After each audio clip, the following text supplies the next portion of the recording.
Gracias por avisar. Así cuando me olvide, por favor, con toda confianza, dígame, profe, no está grabando, ¿ya? Así como lo han hecho ahorita, ¿ya? Gracias por la observación.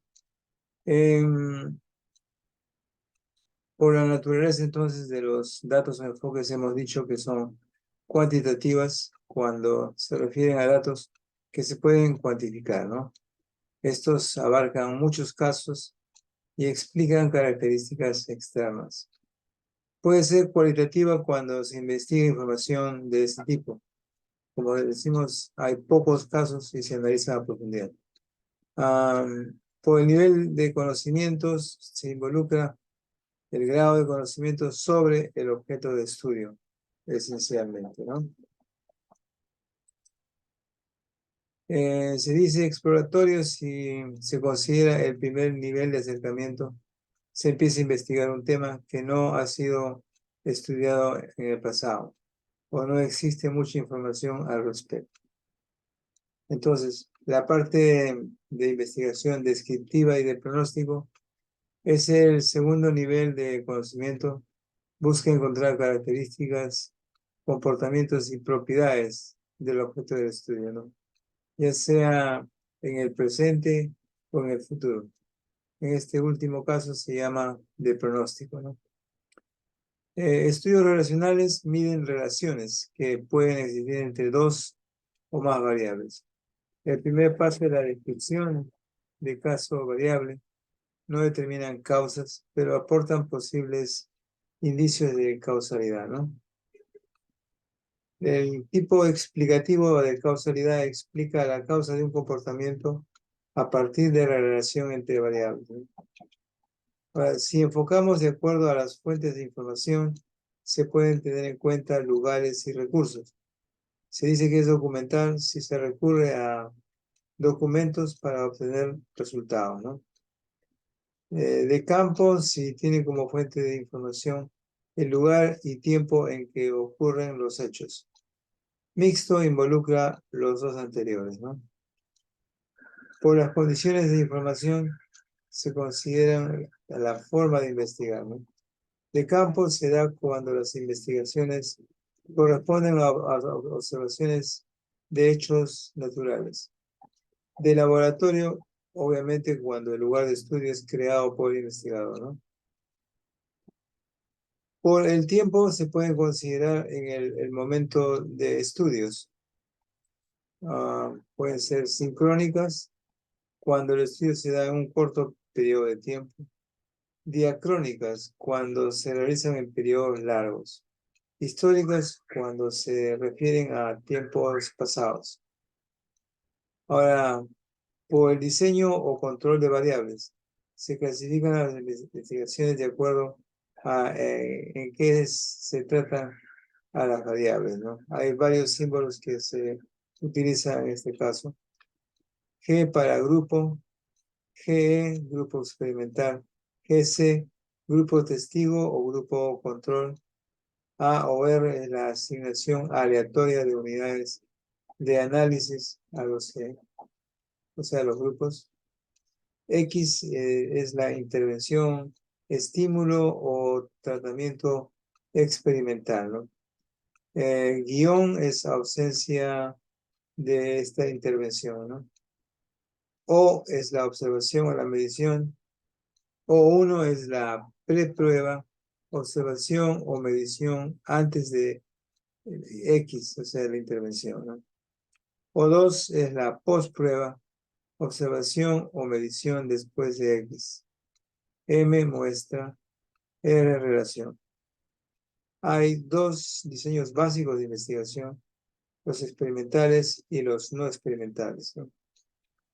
Los experimentales ocurren cuando el investigador manipula y controla el comportamiento de las variables. Busca describir los efectos de una intervención, estímulo o causa de un hecho. En los estudios experimentales se encuentran tres diseños metodológicos: preexperimental, experimental puro y cuasi experimental. El preexperimental posee un control mínimo de variables. Hay diseños específicos en este en este caso, ¿no? Acá tienen un ejemplo, estudio de casos con una sola medición. Se tiene un grupo al que se le administra un estímulo, ¿verdad? Y luego se observa. Entonces, ese es el grupo, este es el tratamiento, digamos así, o el estímulo, y este es el resultado.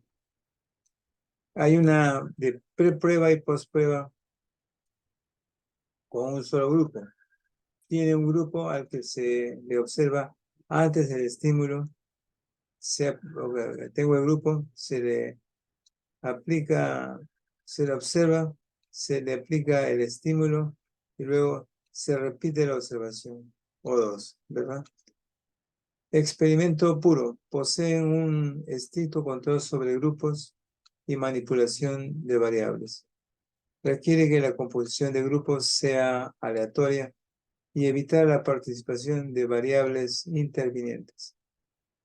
Hay una postprueba únicamente con dos grupos, o sea, hay un grupo experimental y uno de control.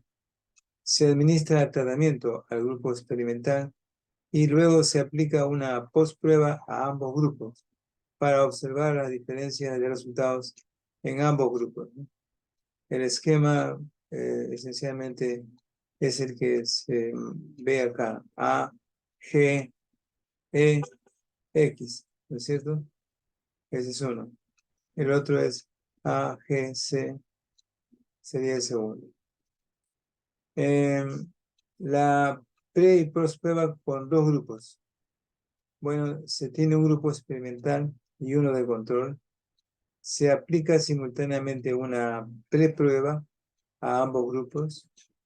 Luego se da tratamiento al grupo experimental y luego se observa a ambos grupos para medir diferencias. Entonces, el esquema es AGE, ¿verdad? Donde acá tengo O2, X y O3, esencialmente, ¿no?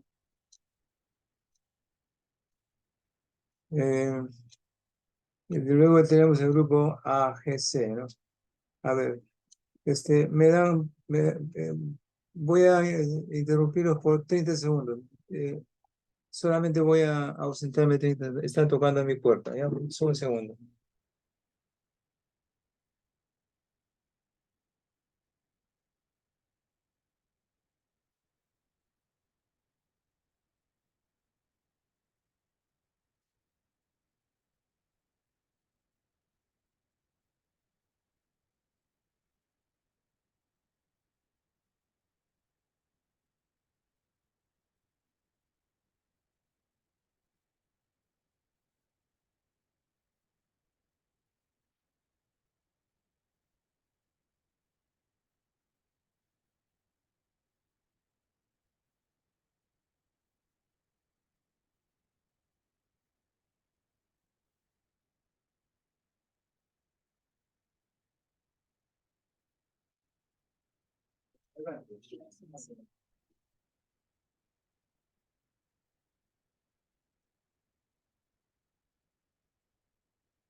Ok, disculpen la interrupción. Bien, estábamos viendo entonces los de preprueba y postprueba, ¿no es cierto? Hay uno también experimental puro que posee un estricto control sobre grupos y manipulación de variables, ¿no? Requiere que la composición de grupos sea aleatoria y evitar la participación de variables intervinientes. Entonces se pueden considerar una prueba únicamente con dos grupos, un grupo experimental, digamos, y uno de control, C. Se administra tratamiento al grupo experimental con la finalidad de observar diferencias de resultados en ambos grupos, ¿no? Esa es la posprueba con dos grupos. Pre y post prueba con dos grupos. Bueno, se tiene un grupo experimental, eh, uno de control, C. Se aplica simultáneamente una preprueba a ambos grupos, ¿verdad? Luego se da tratamiento X al grupo experimental y finalmente se observa ambos grupos, se observa. Acá está.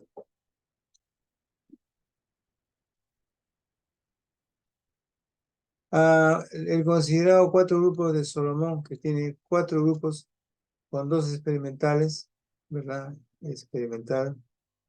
Y también 2 de control, se aplica simultáneamente una preprueba a un grupo experimental y uno de control. Y luego se da tratamiento a los 2 grupos experimentales. Aquí están. Y finalmente se observa a ambos, los 4 grupos, para ver diferencias en las observaciones. Hay también series cronológicas sin repetición de estímulo. Se observa un grupo experimental, se aplica un estímulo, se realizan varias mediciones, se emplean cuando se asume que el estímulo tardará en manifestarse, ¿no? Series cronológicas con repetición de estímulo, parecido al anterior, pero con la aplicación reiterada de estímulos entre cada observación. El esquema es así, solo que aplicamos estímulos en cada observación. Cuasi experimental, semejantes a los experimentales puros, con la diferencia de que en estos la conformación de grupos no es aleatoria, ¿no? No experimental, en estos estudios no se manipulan variables, se observan los hechos en un contexto natural, ¿no? Ahora, después acá se van a considerar, pues, los estudios de tipo transversales, transeccionales o sincrónicos, donde se realiza la recolección de datos en un corto periodo de tiempo o un determinado punto en particular. No pueden estudiar tendencias. Así se consideran, por ejemplo, los de tipo descriptivo, en el que se miden datos de una o varias muestras, ¿verdad? Acá tenemos estos. Este es el esquema. Hay estudios de tipo relacionales que recogen información sobre la relación entre 2 o más variables. Los de tipo explicativo recogen información, 2 o más muestras para observar el comportamiento, ¿no? O sea, M1, M2, esencialmente, ¿no? Hay también estudios de tipo longitudinales o diacrónicos, cuando se realizan en 2 o más momentos de tiempo y se clasifican en estudios de tendencia, evolución de grupos y tipo panel. Una dificultad en este diseño es la atricción, o sea, la pérdida de sujetos con el tiempo. El esquema se ve acá en esta gráfica, ¿no? Lo tenemos en varios tiempos, ¿ven? Pueden ser de tendencia cuando se realizan mediciones en diferentes muestras de la misma población. Se considera determinante el tamaño de la muestra y su aleatoriedad, ¿no? De evolución o de cohorte. El cohorte es un grupo con características comunes. Este diseño requiere que las unidades de análisis posean un vínculo común, aunque esto no es obligatorio, pues no influyen en el resultado. De panel, aquí las muestras están conformadas por las mismas unidades de análisis, poseen los mismos vínculos y características como igual cantidad, se combinan características de tendencia y de cohorte, ¿no? Un poco una combinación de los 2 anteriores.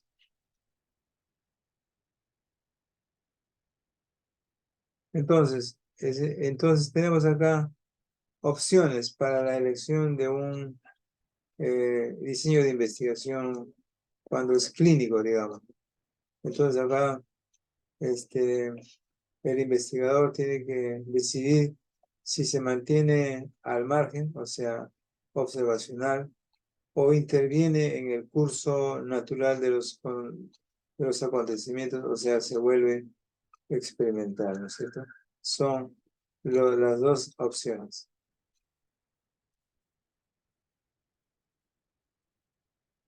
Bueno, ya estos son esquemas que estamos repitiendo.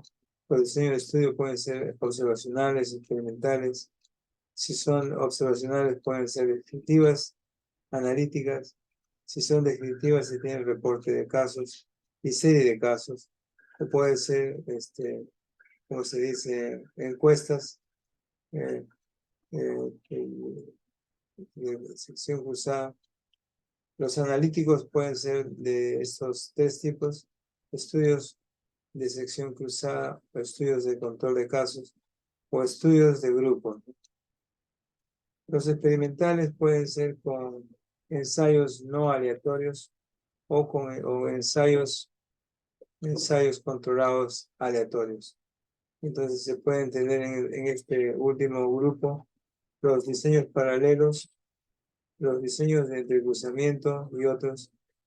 Los diseños paralelos pueden ser de no inferioridad, de equivalencia o de superioridad. Ese es un esquema general. Bueno, veamos algunos ejemplos de estos diseños de investigación. Por ejemplo, tenemos acá en los observacionales, podemos considerar los descriptivos, como dijimos, para reporte de casos, serie de casos, estudios de corte transversal, estudios poblacionales.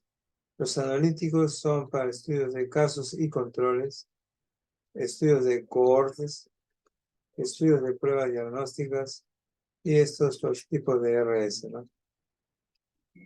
Los experimentales pueden referirse a estudios control con enmascaramiento y con asignación aleatoria. Los que son sin asignación aleatoria, sin enmascaramiento.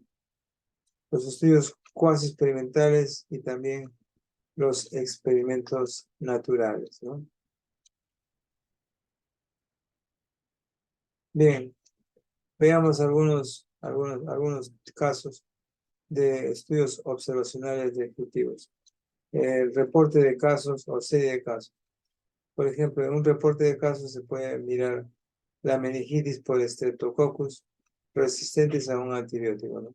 Reporte de un caso. La malaria en pacientes con infección por VIH, serie de casos en un hospital peruano, ¿no? Lo tienen, por ejemplo. Los observacionales descriptivos, los de sección cruzada, digamos. Como mencionamos, mide prevalencia de una condición o un factor. Pueden ser transversales descriptivos. Cuando miden la asociación entre dos o más variables, entonces son transversales analíticos.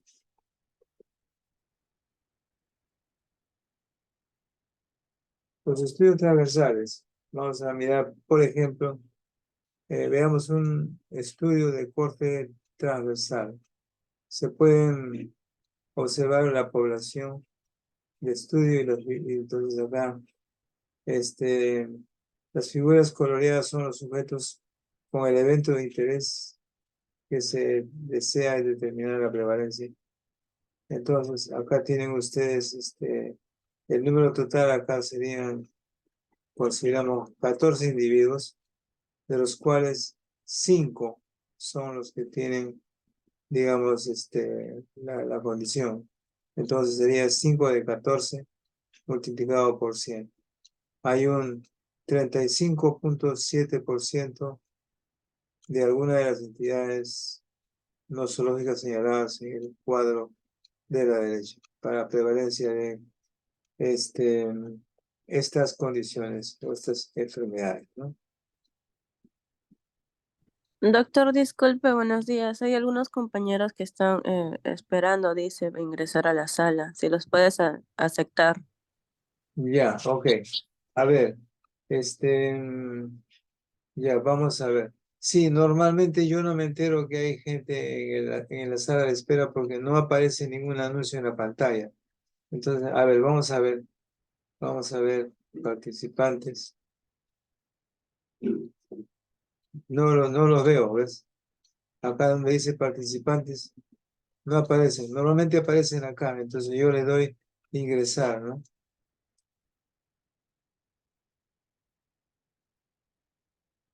A ver si alguien sabe cómo. A ver, voy a colocar y a ver, vamos a ver qué más hay acá.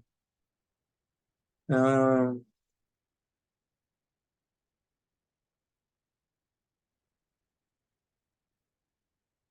ya voy a poner invitar, ¿ya? A ver si esto influye. Ah, copiar el enlace de invitación. Copiar la invitación. Ah, no sé cuál colocar. Voy a colocar copiar invitación. Ah, claro, porque no van a poder mirar el enlace. No sé, voy a ponerlo de esta manera, ¿ya? Si ustedes, la invitación ha sido copiado al clipboard, o sea, al portapapeles, pero ojalá que tengan acceso, porque no tengo manera de. Si ustedes determinan o observan que por algún lado de la pantalla aparezca que hay estudiantes en la sala de espera, me hacen notar, a veces no me doy cuenta, podría aparecer en una esquina, por ejemplo, ¿no? Pero no la veo, no, claro, si esta es seguridad, no creo que esté acá.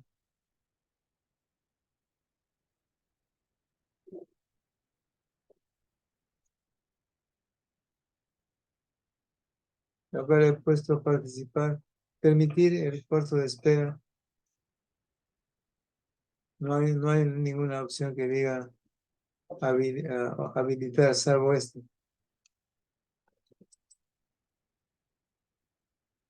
No veo en el chat, a ver. Doctor, si no trate de ponerme como anfitrión y yo trato de ver cómo ingresar a los compañeros. Ya, tú eres la delegada, ¿verdad? Sí, Ah, no, no soy una compañera, la delegada ya, es Carla. ya, ok. Entonces te voy a colocar como coanfitrión, ¿ya? Para que le puedas pasar el enlace. Ya, a ver, ¿cómo hacemos eso? A ver, vamos a ver. ¿Tu apellido cuál es? Espinoso Jiménez, Caterina. Espinosa Jiménez. Ya, a ver, vamos a ver.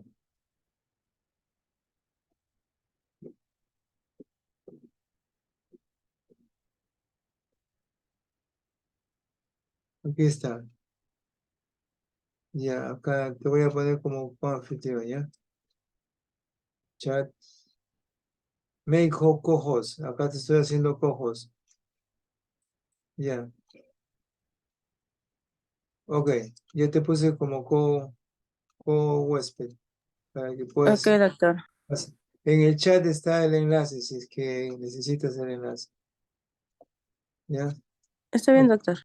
muy bien. Ok.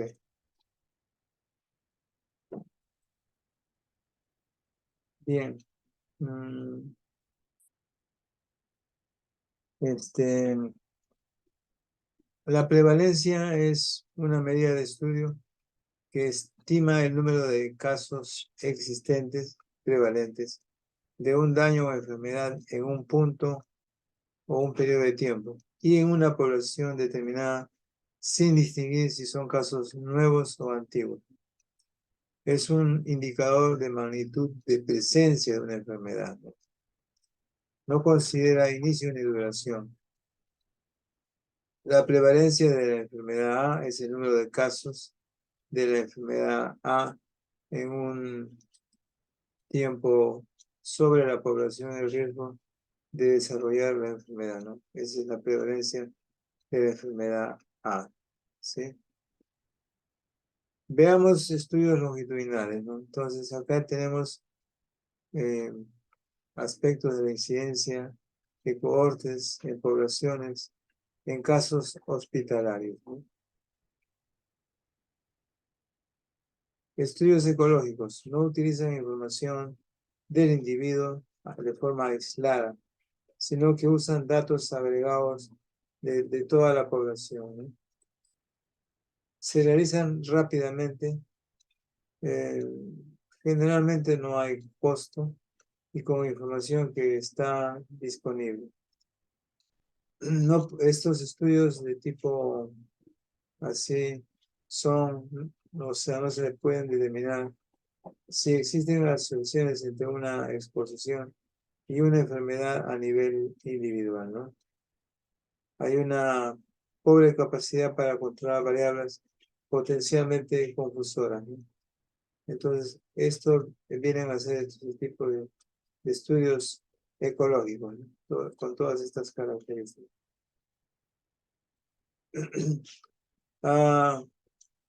La utilidad de estudios transversales sirve para valorar el estado de salud de una comunidad y ver sus necesidades. Sirven para estudios descriptivos, para formular hipótesis etiológicas, o sea, cómo se originan estas enfermedades, digamos, ¿no? Se requiere definir la población de referencia sobre la que se desea extrapolar resultados, la población susceptible de incluirse en la muestra, delimitando los que pueden ser incluidos en el estudio, ¿no? La selección y la definición de variables por las que se va a caracterizar este proceso, ¿no? Veamos los estudios observacionales, analíticos o estudios de casos control. Bueno, acá tiene un esquema en el cual se hace una visión de la estructura de estudio de casos y controles. En el presente se seleccionan dos grupos de sujetos, los que tienen los casos, que son los grises, y los controles, que son los blancos. Se va al pasado, este es el pasado, se busca un factor de riesgo y se verifica que en los casos este factor estaba presente. Por ejemplo, acá tenemos 6 casos de un total de 8, 6 de 8, 75% en los controles. En los controles tenemos entonces, por ejemplo, 2 casos de 8. Entonces, esto representa el 25%, ¿no es cierto? Ahora, una situación que representa una fuerza de asociación entre el factor de riesgo y la condición de caso y control, que en esta hipotética situación tendría un OR, ¿verdad? De 9, esencialmente, ¿no? O sea, la presencia del factor se asocia a mayor recurrencia del evento, ¿no? Esas son las condiciones, digamos, de tipo, cuando uno observa en el presente los casos y los controles, como pueden ustedes observar. Estas son de manera retrospectiva. También vamos a observar desde el punto de vista de una tabla. Se pueden colocar los expuestos, los no expuestos. Entonces, los que estamos viendo acá en este caso, considerando lo anterior, se pueden poner los casos expuestos como A, los controles expuestos como B, los casos no expuestos C, los controles no expuestos D. Esos son los diferentes grupos. Cada uno de ellos, pues, representa un grupo en particular. Como dijimos, A es el número de casos con exposición, los controles con exposición, C, casos sin exposición, D, controles sin exposición, ¿sí? Ahí tienen los diferentes grupos que se observan, ¿no? Entonces uno puede establecer, por ejemplo, proporciones. Estas, por ejemplo, si yo considero el número de casos en el que están expuestos sobre los no expuestos, entonces acá son probabilidades de exposición, ¿no? Probabilidades de exposición. Ahora, cuando se hacen observaciones de los controles, yo puedo tener, por ejemplo, la proporción de B sobre D, tiene que ser las probabilidades de exposición en los controles, esencialmente, ¿no? O sea, eso es B sobre D, esencialmente. Estas son algunas de las principales relaciones que se observan, ¿no? Y también hay hay una comparación final, la proporción de probabilidades, que son las probabilidades de exposición en los casos sobre las probabilidades de exposición en los controles. Esa es una forma adicional de poder encontrar razones de exposición en casos y en esos controles. Veamos cómo se hace la elección de los casos, ¿no? Los casos prevalentes son casos existentes al momento de realizar el estudio. Por ejemplo, pacientes con infarto en un hospital en un momento particular. Los casos incidentes, cuando se hace un seguimiento prospectivo buscando identificar la aparición de casos.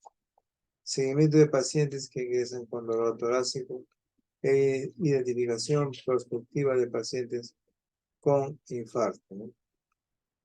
Los casos prevalentes muestran un mayor riesgo de exceso, particularmente si el hecho de permanecer o no hospitalizado depende de factores asociados a la exposición de interés. Los casos de menor riesgo pueden ser dados de alta tempranamente, mientras que los casos más graves podrían fallecer y no ser evaluados. Bien, veamos un poquito esta parte de la lección de control. A ver, antes de avanzar, ¿ya habrán ingresado los que estaban afuera en la sala de espera? Vamos a tomar lista, ¿ya? Para que no se nos escape A ver, voy a minimizar esto.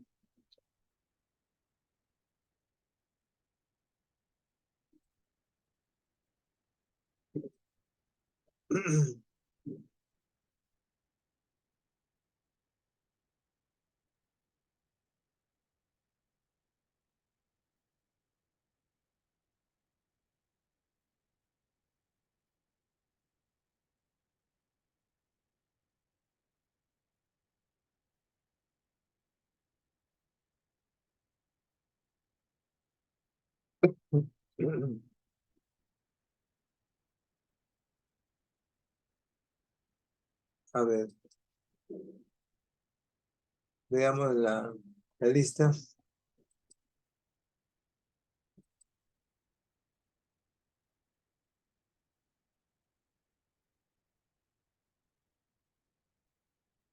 Este es el grupo N2.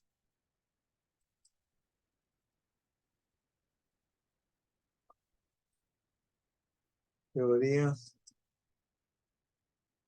Y en septiembre tenemos sábado 2. A ver, presten atención. Juan José, Álvaro, Presente, doctor. Buenos días. Ailín, Diana, Carolina, Presente, doctor. Giancarlos, Presente, doctor. Buenos días. Karina, Rocío, Doctor, la compañera Karina ha tenido problemas de conexión, pero sí estuvo presente al inicio de la clase, incluso fue ella la que le avisó de grabar la clase. Piero Alexander, Piero presente, doctor. John Kevin, Presente, doctor. Melissa, Presente, doctor. Edwin, Presente, doctor. Catherine, Presente, doctor. Melanie, Presente, doctor Melanie. César, Angelita, Presente, doctor. María Fátima, Presente, doctor. Oscar, Juan Jesús, Presente, doctor. Buenos días. Ulpi Rosario, Alexandra, Presente, doctor. Katiuska, Presente, doctor.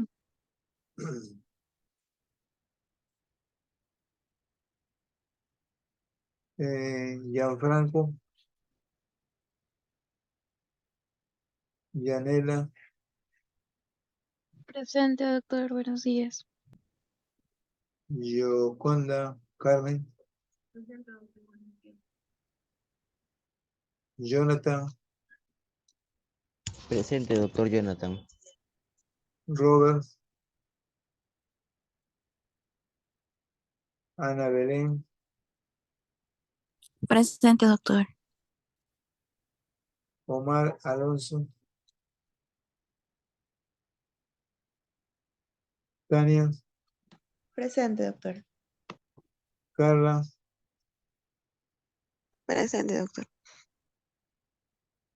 Jorge, Presente, doctor. Jefferson, Presente, doctor. Luz, o Liz, perdón, Presente, doctor. Oscar, Zully. Presente, doctor. Bien, Doctor, sí, disculpe. Doctor, disculpe. Hurtado Rodríguez, presente. Hurtado. Ya, ¿alguien más? Doctor, la compañera Yoconda está presente en el aula, solo que su audio parece que se escucha bien bajito. Ya, ¿cómo se pide? Ore, Yoconda Carmen del Pilar Ore, número 22. Ya, ok. ¿Nadie más? Entonces registramos asistencia. ¿Ya? ¿Aló? ¿Nadie más? Cerramos asistencia. Doctor, disculpe, la compañera Herrera Loaiza también está presente, solo que tiene problemas de conexión. Ya, ok. Bien. ¿Nadie más? El compañero Vigil también escribió en el chat y habló, pero no se escuchó, creo. Ya, ok, gracias por avisar. Bien, entonces registramos asistencia. Ya, ok, ya tenemos la asistencia. A ver, veamos ahora.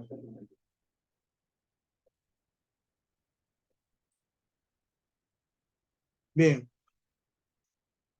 veamos ahora un poco la parte de elección de casos. Casos prevalentes son los existentes al momento de hacer el estudio. Pacientes que están con infarto, por ejemplo, en un hospital, ¿no? Los incidentes, cuando se realiza un seguimiento prospectivo, buscando identificar esta aparición de casos, como habíamos mencionado, los pacientes con dolor torácico, por ejemplo, ¿no? Y con identificación con infarto. Eh, También habíamos estado mencionando los casos prevalentes, aquellos que tienen mayor riesgo de exceso. Si el hecho de permanecer o no hospitalizado depende de factores asociados a la exposición de interés, ¿no? Bien, la elección de controles. Este aspecto es relevante en casos y controles, ¿no? Como se ha mencionado, se reincide en la importancia de que el grupo control provenga de la misma población que sea semejante al grupo caso, con la excepción de la exposición. La elección inadecuada del grupo control es una fuente de error sistemático.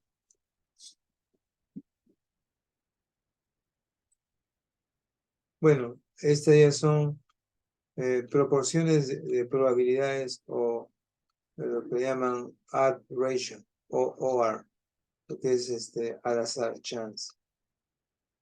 Esas probabilidades, proporciones de probabilidades o OR, si es igual a 1, se dice que no hay asociación. Si el OR es mayor de 1, entonces hay un mayor riesgo en los expuestos, ¿verdad? Y si es menor de 1, las probabilidades son menores en los expuestos. Esos son los resultados más típicos en esta proporción de probabilidades, en estos OR.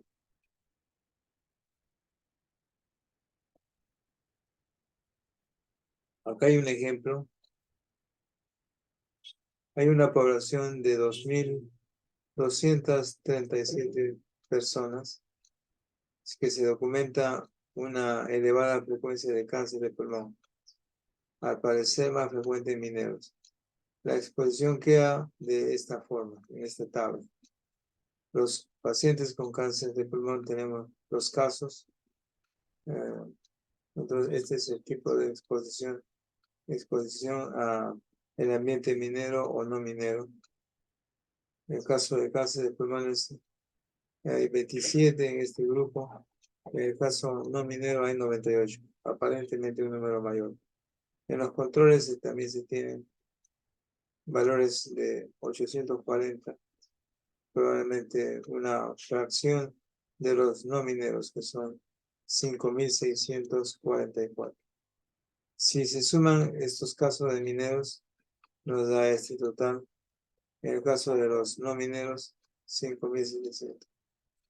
Entonces, el total de casos es la sumatoria. El control es sumándoles a 6.484, ¿no? Y ese es el total. Entonces, en base a estos diferentes valores, uno puede calcular diferentes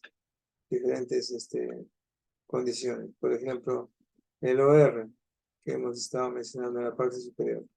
Tendríamos el caso de estos casos de mineros con respecto al de no mineros. Y en el caso de los controles, tendríamos los no mineros sobre los mineros. Y estos valores aplicados de manera matemática nos da un valor de 1.85. ¿Sí?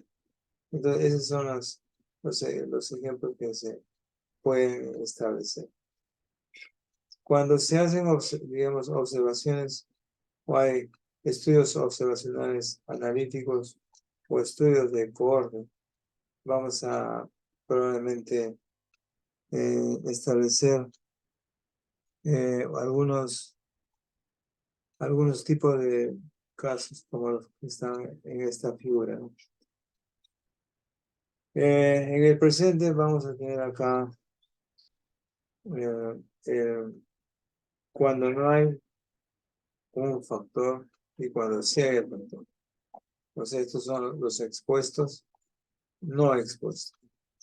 En el futuro, los enfermos son los que están acá de negrita, los no enfermos son los blancos. Entonces, acá podemos tener datos para poder trabajar los cálculos respectivos. Este es un estudio de cohorte. Entonces, a partir del presente, se siguen en el tiempo a dos grupos de sujetos, o sea, a dos cohortes, ¿cierto? Uno de expuestos a un factor en estudio y otro de no expuestos, ¿sí? O sea, los que no se han expuesto, los que sí se han expuesto. En el futuro se evalúa la incidencia o el riesgo absoluto del desarrollo del evento de interés en ambos grupos. En este escenario, en los cohortes no expuestos, ¿cierto? La incidencia o RA de desarrollo del evento de interés es 1 de 6, ¿no? O sea, 0.167 o en porcentaje 16.7%. Y en la cohorte de expuestos, que es esta línea, la incidencia o RA es de 3 de un total de 6, o sea, representa un 50%. El cálculo del riesgo relativo se hace de 0.5, que vendría a ser este valor, sobre 1.167. La presencia del factor en estudio se va a asociar a una mayor ocurrencia del evento. En este caso, nos va a dar un valor de 2.99 veces más frecuente, haciendo un análisis de en este ejemplo particular, ¿no?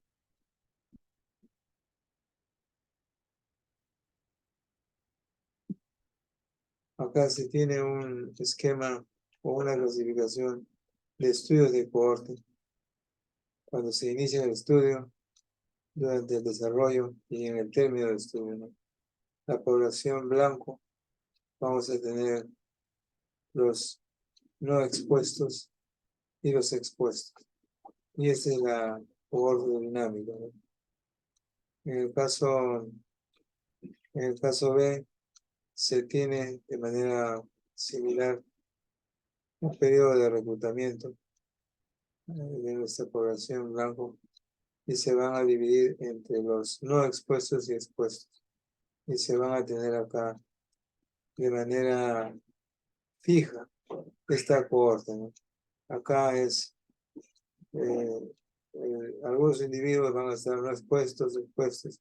Se hace una cohorte de tipo dinámico, comparada con esta, en el que siempre se mantienen expuestos o siempre se mantienen no expuestos, ¿verdad? Esos son algunos ejemplos de análisis de estos estudios de cohorte, ¿no? Entonces, acá se van a presentar varios diseños clásicos en un estudio de cohortes, ¿no? En el primer caso, en la parte izquierda, sin el evento de estudio, vamos a tener la población de estudio y vamos a mirar los que están relacionados con estos casos, que son los casos prevalentes, ¿no? En estos vamos a tener los casos prevalentes acá y los casos que serían C raya, los no casos, básicamente. En el seguimiento, bueno, estos que están considerados los no casos pueden exponerse a un factor de riesgo y entonces vamos a tener la población expuesta y la E raya, la población no expuesta. Más adelante en el tiempo se hace una dimensión y se obtienen los resultados y se van a obtener luego de estas mediciones en el tiempo se van a tener resultados. Entonces vamos a tener los casos ED que vienen a ser los casos D, hemos mencionado los casos incidentes. Los D rayas son los no casos. Y acá vamos a tener de igual manera, de forma paralela, los que han sido considerados las poblaciones no expuestas y se van a tener los casos incidentes y los no casos para obtener 4 resultados diferentes, ¿no? Esa es una clasificación de un diseño clásico en un estudio de cohorte, ¿no? En este cuadro, 3, se hace un análisis de un estudio de cohorte para evaluar, por ejemplo, la razón de riesgo, ¿no es cierto? Razón de riesgos para nuestro caso particular. Vamos a tener esta tabla en donde se coloca el evento, sí, no, la exposición, sí o no, y se tienen diferentes grupos, ¿no? Desde A hasta B, y donde se puede analizar la incidencia en el grupo de expuestos, M, acá tenemos acá, que sería A sobre la sumatoria de ambos. La incidencia en el grupo de no expuestos, que vendría a ser B sobre el total, B más D. ¿Sí?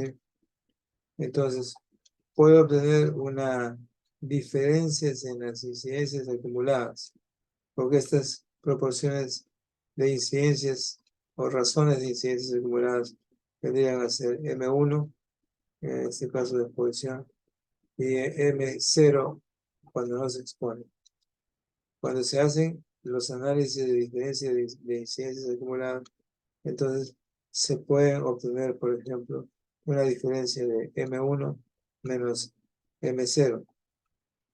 Ahora, claro, esto, si la exposición es protectora, la diferencia de riesgo debe calcularse como M0 menos M1, donde cada uno de estos diferentes grupos o cohortes están definidos en esta tabla, ¿no?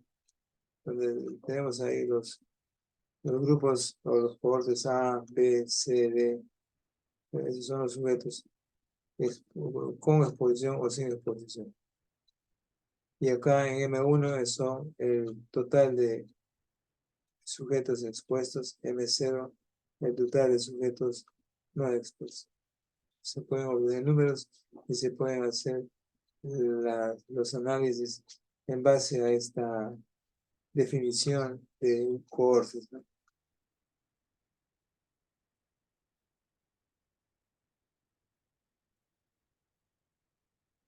Vamos a ver un tipo de riesgos relativos. Estos riesgos relativos son expuestos en este cuadro, en esta tabla de 2x2, que son diseño de cohortes. Acá donde vamos a ver expuestos y no, enfermos y no, básicamente, ¿no? Acá tenemos los diferentes grupos. Los expuestos son A más B, no expuestos C más D. Los enfermos son A más C, no enfermos B más D, ¿no? Y acá tenemos todos los 4 cohortes. Entonces se puede analizar riesgo relativo. Entonces eso diría la incidencia en los expuestos y la incidencia en los no expuestos. Entonces, acá vamos a analizar esto. Se tendría, por ejemplo, Y en la tabla 2x2, vendría a ser esta relación RR, donde tenemos el índice de expuestos y no expuestos. El índice de expuestos vendría a ser el grupo A del total de expuestos. El índice de no expuestos vendría a ser C sobre el total. Y de esa forma se calculan estos índices de RR para el ejemplo en casos. Estos RR o riesgos relativos, si es 1, decimos no hay asociación. Si es mayor de 1, cuanto mayor es la probabilidad de estos riesgos. Menor de 1, cuanto menor es la probabilidad. Entonces hay que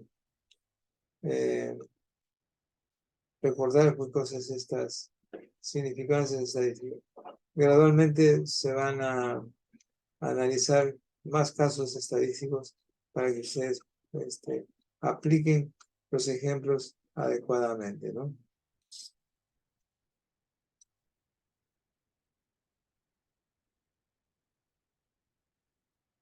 Aquí tenemos un cuadro donde se analizan las exposiciones a factores de riesgo y enfermedades cardíacas coronarias. Hay un seguimiento de 16 años a valores de 35 a 44 años. Acá tengo, por ejemplo, los cohortes, que son los individuos con hipertensión, con cardiomegalia, con tabaquismo. Entonces, tenemos, por ejemplo, los expuestos, que vendrían a ser un total de 22 comparado con no expuestos, 1090. Los que tienen entonces las enfermedades coronarias son 12 y los no expuestos van a ser 206. Entonces acá tienen un cohorte para hipertensión. Algo similar se puede calcular para los que tienen cardiomegalia, ¿no? O sea, un corazón grande. Tienen ustedes el total de no expuestos y de no expuestos. Y los grupos por orden de enfermedades con enfermedad cardíaca coronaria en este grupo. Y acá están los valores correspondientes. Algo similar ocurre cuando el cohorte son los que están expuestos al tabaco. Acá se tienen los totales y los casos con enfermedad coronaria. Entonces se puede calcular, por ejemplo, la incidencia en los expuestos. Por ejemplo, en este caso particular la incidencia sería 12, el total es 22, por el total que son casos de 1000, digamos, y este sería 545.5 por cada 1000 expuestos. ¿Sí? La incidencia en no expuestos. Los no expuestos vendrían a ser 206 pacientes con ESC que no habían sido expuestos. Entonces acá tenemos este valor 206 sobre, bueno, acá, a ver, ¿cómo se analiza esto acá? Los no expuestos, tendríamos este valor, ¿no? Sí, no expuestos, 1090 por 1000 sería 1080, bueno, 189 por cada 1000 no expuestos. Entonces, el riesgo relativo se calcula la proporción de incidencia en expuestos sobre los no expuestos, que sería 2.89. Así se dan los ejemplos para el análisis de exposición a factores de riesgo y enfermedades. Bueno, algunos ejemplos de fortalezas y debilidades en los estudios observacionales. Bueno, acá, como ustedes pueden apreciar, en estos ejemplos se pueden mirar, por ejemplo, las fortalezas y debilidades de los distintos tipos de estudios observacionales, donde se van a analizar tipo de estudio, reportes y de casos, estudios de caso transversales, estudios poblacionales y correlacionales, y donde se van a mencionar cuáles son las utilidades, cuáles son las limitaciones. Como ustedes pueden apreciar, hay una serie de elementos que se pueden considerar, ¿no? Por ejemplo, en las utilidades se pueden observar la descripción de los cuadros clínicos o el conocimiento de las historias naturales de la enfermedad, ¿no?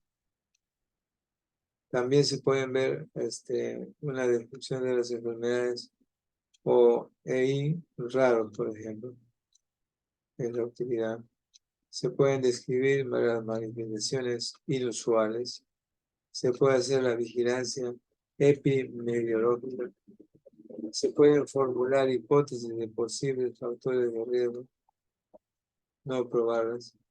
Se pueden obtener frecuencias, se pueden analizar reportes de inicio o presencia de la epidemia o emergencia de nuevas enfermedades.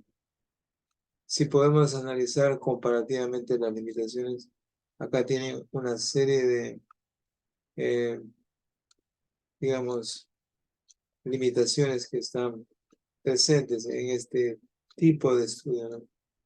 La subjetividad personal, no se permiten comparaciones, se representan experiencias limitadas o a un investigador, por ejemplo. Presencia de factores de riesgo pueden ser solo azar, no representan evidencias sólidas para alterar la práctica clínica, no permiten describir con exactitud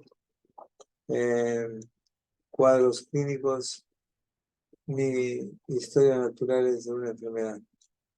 Bueno, de esta forma se pueden comparar las utilidades o las limitaciones en algunos tipos de enfermedades de estos estudios de tipo observacional, ¿no?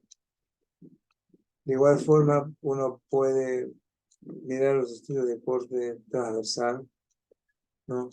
Y vamos a encontrar también estas diferentes condiciones, ¿no? En los estudios de corte transversal se van a ver, pues, o se van a proveer evidencias de asociaciones estadísticas para variables inalterables en el tiempo, sexo, raza o grupo sanguíneo, por ejemplo, ¿no? Hay controles en la selección de sujetos y las mediciones. No hay espera para el desarrollo de los CI. Se puede permitir estudiar diferentes desenlaces. No existe pérdida de seguimiento. Son rápidos y económicos. Constituyen un primer paso para estudios posteriores, ¿no? Esto en cuanto a utilidades para estudios de corte transversal. ¿Qué limitaciones se pueden observar? No establecen secuencias de acontecimientos, exposiciones a la enfermedad o no útiles para estudiar enfermedades raras, digamos así.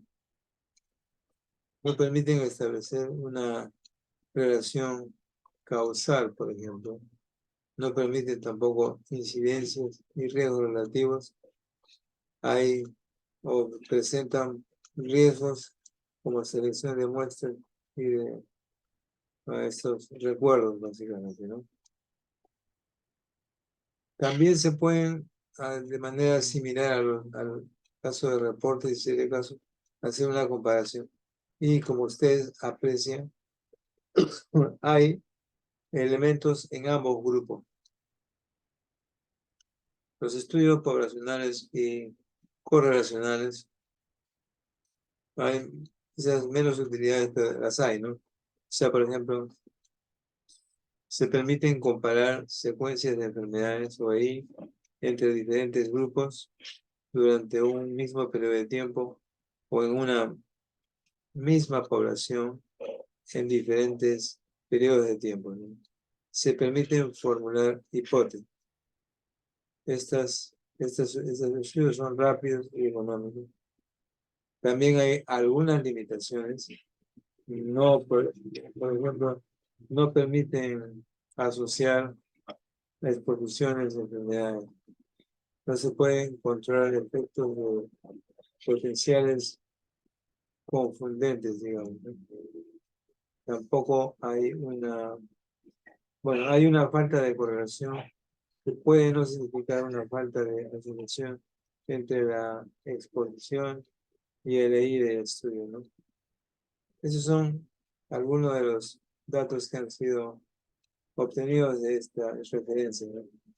Cuáles son los diseños utilizados con mayor frecuencia en investigación clínica.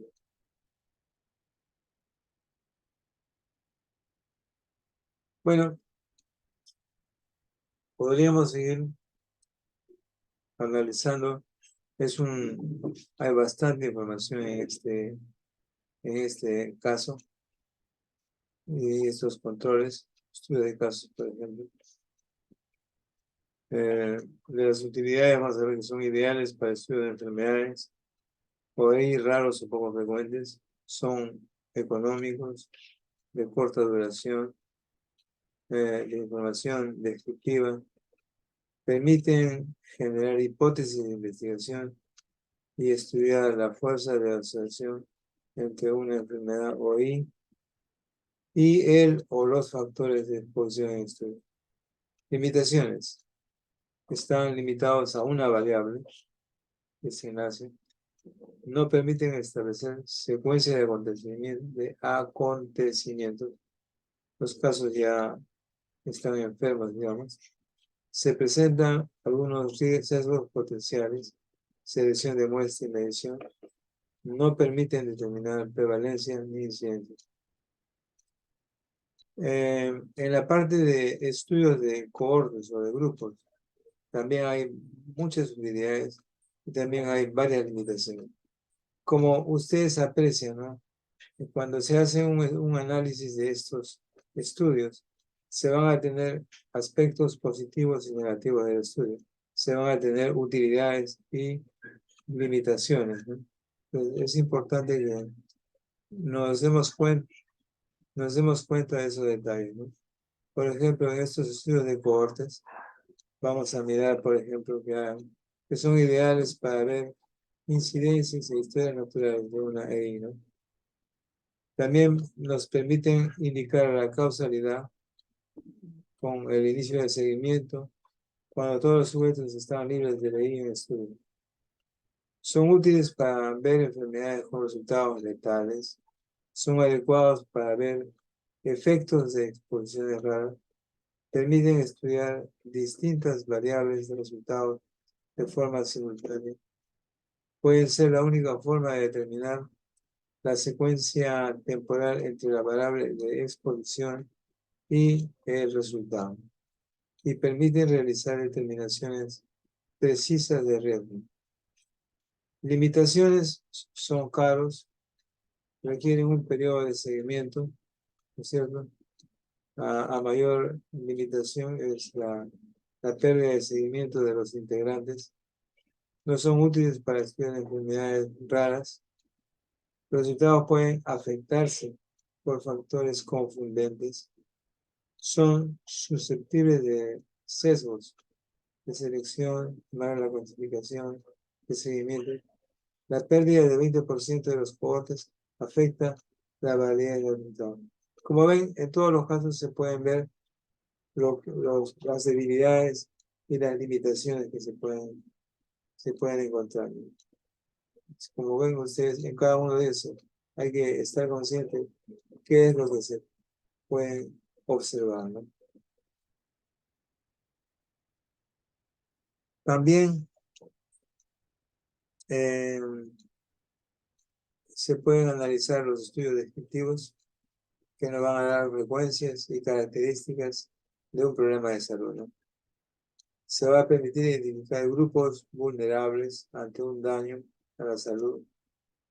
Es el primer paso para investigar determinantes de enfermedades y los posibles factores de riesgo se pueden identificar. En la importancia de los estudios transversales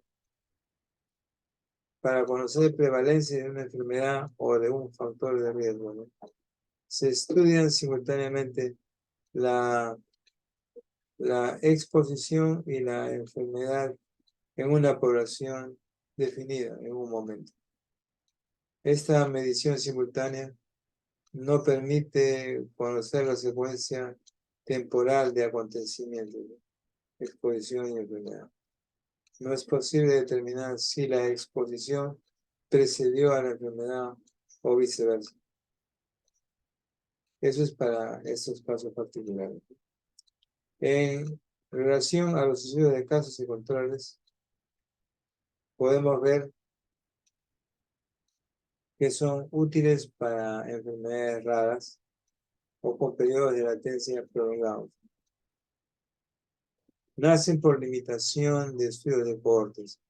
Se estudiaba factores de riesgo para una enfermedad, pero se necesita mucho tiempo y la cantidad de casos, por ejemplo, era pequeña. Podemos decir que era más factible tener casos en varios hospitales y seleccionar luego controles.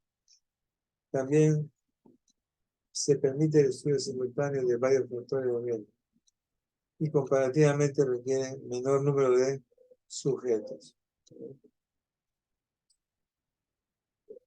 ¿Cuál es la importancia de los estudios de cohortes o grupos? Bueno, se obtiene una medición directa del riesgo, la incidencia. Se pueden establecer una relación de temporalidad. Se pueden estudiar diferentes enfermedades de manera simultánea. Es eficiente para exposiciones poco frecuentes. Se obtiene buena información sobre la exposición.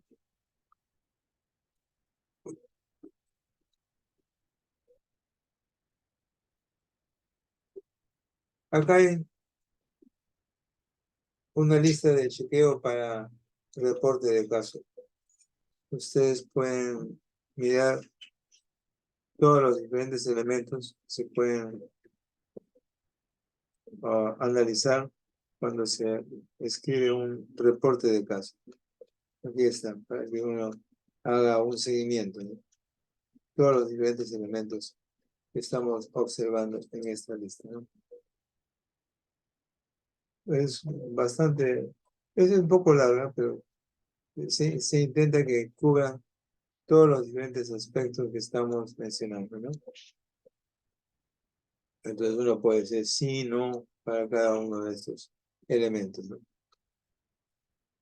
También se pueden analizar estándares para calidad de reporte, estudios observacionales, ¿no? Acá hay algunos ejemplos. Esta es una declaración de la iniciativa STROBE. ¿Qué es esto? Strengthening the reporting of observational studies in epidemiology. Que son directrices para la comunicación de estudios observacionales. Estos son estudios de casos en Europa, básicamente, ¿no? Acá se tiene, entonces ya en forma un poco más detallada, todo lo concerniente a esta lista de puntos esenciales que deben describirse en la publicación de estudios de tipo observacional, ¿no? Bueno,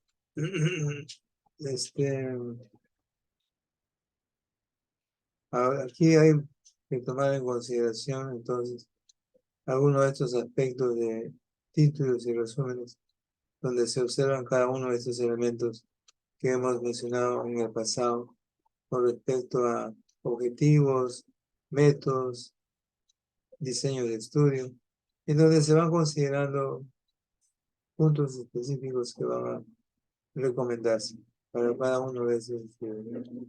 Como ven, es una lista un poco larga, pero cuando uno analiza un poco en detalle, las puede tomar en consideración, donde se van a observar elementos que van a aparecer en la introducción, en los resultados, en la discusión y en otras informaciones importantes. Bueno, pasemos a los estudios de tipo experimental. Hemos mencionado que hay que analizar si hay una aleatorización, si son comparativamente experimentales o cuasi experimentales. Hay características que pueden analizarse para un ensayo clínico aleatorizado. Se puede revisar el trabajo de Zurita, por ejemplo. Entonces acá se van a analizar grupos control,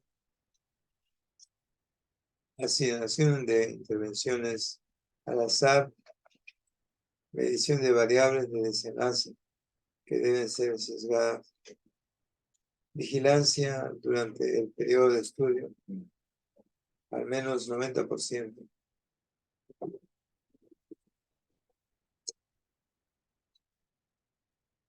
Bueno, esa es una visión global de los ejemplos de diseño de investigación de Zurita para los diferentes grupos en estas intervenciones clínicas, en donde se pueden observar las agrupaciones de grupos para ser medidos, aplicados y qué tipo de resultados se pueden obtener de una manera general, ¿no?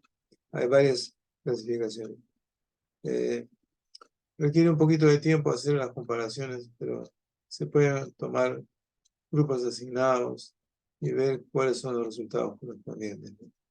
Hay varias de estas diferentes elementos que están participando en cada una de estas diferentes designaciones de grupos asignados, etcétera, ¿no? Para una variación de las alternativas que se tienen en esos cuadros.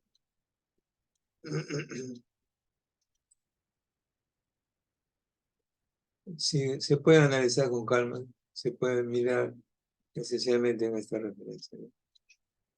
Las características básicas de un ensayo clínico controlado aleatorizado.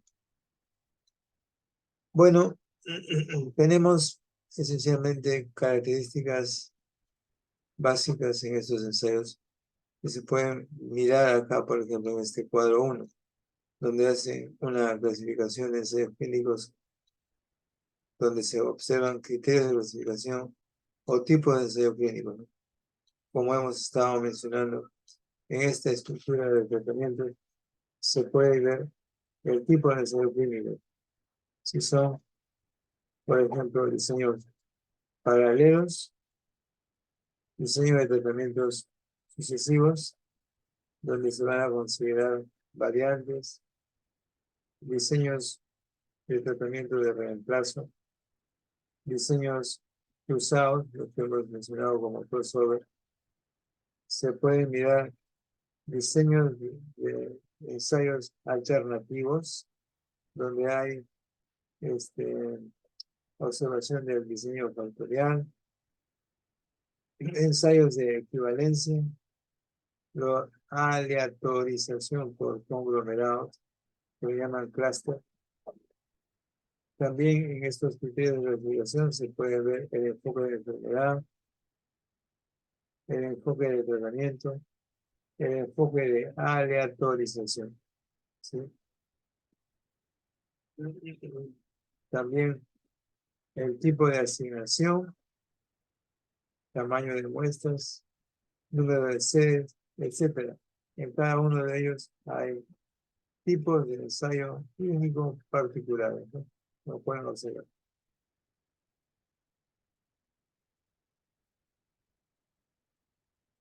Acá hay algunos ejemplos de cuadros en los que se ven fases según el ensayo clínico controlado, aleatorizado, para evaluar efectos terapéuticos de nuevos fármacos, cuando se quiere probar nuevas medicinas. En una fase 1 se diseña para establecer los efectos de una nueva droga. Esos estudios son realizados en grupos pequeños de sujetos saludables para determinar efectos tóxicos de absorción, de distribución y de metabolismo en presencia del fármaco.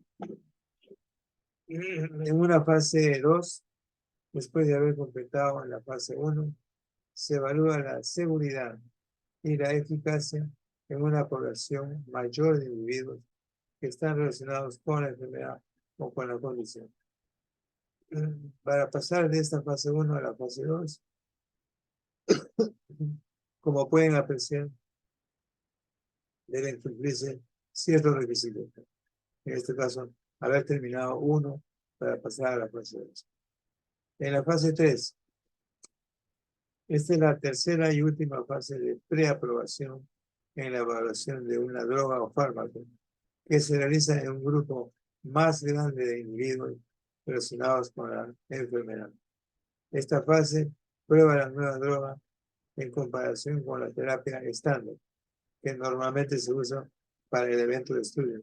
O sea, pruebo, digamos, lo que llaman un gold standard, que viene a ser una droga de referencia que es la más ampliamente usada con esta nueva droga, ¿no?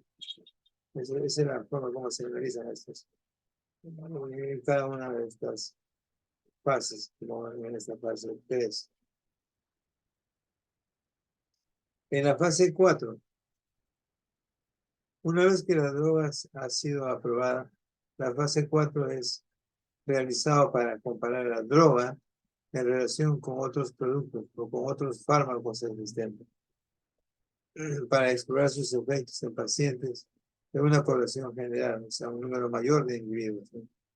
O para cuantificar otros posibles eventos adversos.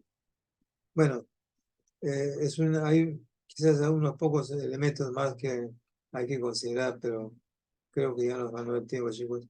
Son las 9:30, 31. En esencia, se pueden realizar una observación de todos estos eventos, ¿verdad? Acá hay ejemplos particulares y ustedes pueden verlo con calma, ¿no?